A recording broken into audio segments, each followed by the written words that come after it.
absence of scientific information of any kind, societies all around the world invented myths, or ways of explaining the unexplainable. These took part in many forms, from creatures with certain powers to gods meddling with events on Earth.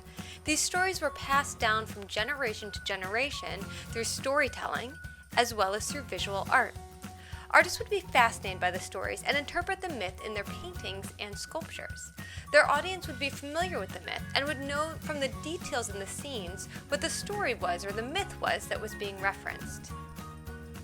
Today, we are going to create somewhere for our creature to live. So first, pick out a really nice print from the many that you made and carefully cut around the outside of your creature. Don't glue it down yet, but place it on your page so that you have an idea about how large you want to draw things. If you have a friend who also made some prints, you might want to think about including their characters as well. But you don't have to, and I decided to just use the one character that I made. As you begin to draw your creature's living environment, think about what your creature might need. I decided that my creature is called the Silas. She's part fish, part lizard, and part woman. She's very, very shy and will run away.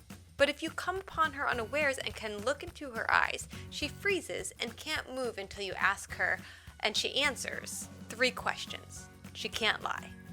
So obviously, she would want to stay away from people. So I'm giving her a cave for her to hide in, water to drink, and fish to eat, and a hazardous woods that's difficult to get through, to cut down on the number of people coming to find her.